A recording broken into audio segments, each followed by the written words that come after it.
All right, guys, I want to go over just something that's very prevalent that I see a lot, and probably actually one of the biggest things that I see in the fitness industry right now, and that is the signs that you got a weak booty. That's right. No, it's just like in that day, like, Daddy, you don't got a booty. But it's one thing that's very important that I want to go over, just because having weak glutes is going to be detrimental to your training.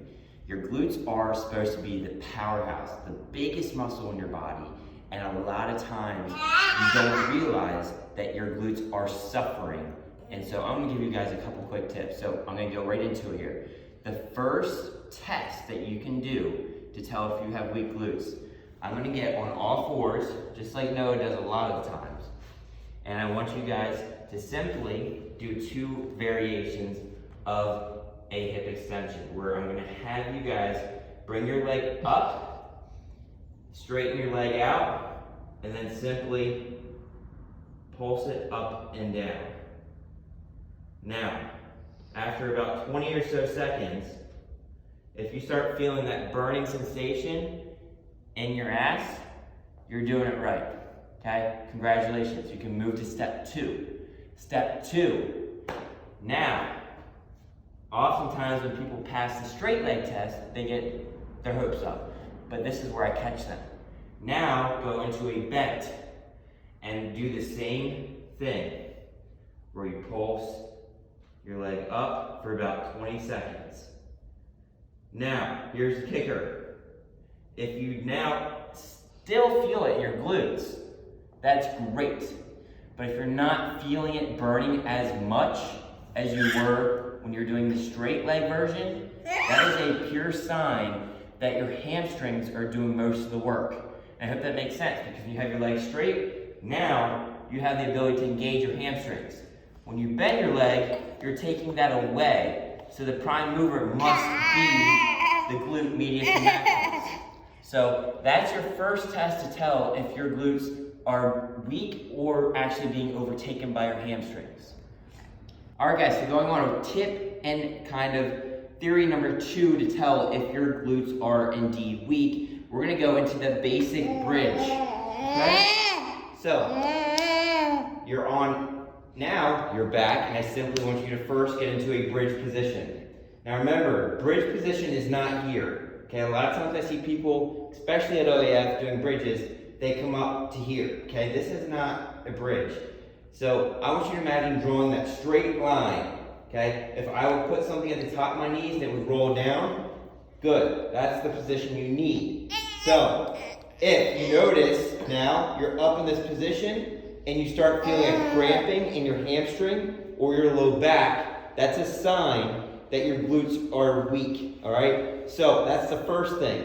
Now I'm gonna challenge you guys a little bit more. If you can now take one leg and raise it and still stay in that straight line, your glutes are strong. But what happens a lot of times is you'll start to drop. And when you drop, that's a sign that this glute is weak, okay? So if you can stay up tight with the one leg extended, great. Same thing applies though also. If you do this and you're cramping, that's a sign of the weakness in the glute. So that is your test for tip number 2, if you can tell, making sure you stay up straight, locked out, engaged, and are able to raise one leg and still stay tight without twisting and turning or sagging. All right? All right, moving on. Next sign and kind of thought of knowing if your glutes are weak. Simple. Take a set of dumbbells, 15s, 20s, something light. All I want you to do is lunge out. Come back to neutral, switching legs. Doing the same thing and repeating yourself. And now, we all know how beneficial the lunge is. And so you're doing this exercise, if you're doing it and doing it straight up without lunging out and then twisting and turning, good, okay? Good sign. Now, if you can pass the lunge test without that, you're gonna now take a weight that is the size of these 2 combined. So I got 2 15s, I'm gonna go to a 30. And what I'm gonna do here is offset my load. So I'm holding double the weight in my arms.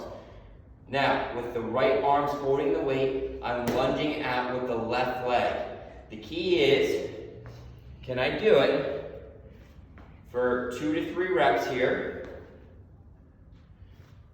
without shifting? Okay, that is the key. If you can keep your body stable and neutral, holding the one dumbbell twice the weight of what you were just doing, and lunging out without twisting, great. Your glutes are evenly matched. Make sure you test both sides and make sure, but then that means that your glute medius and max is doing the majority of the work with this exercise.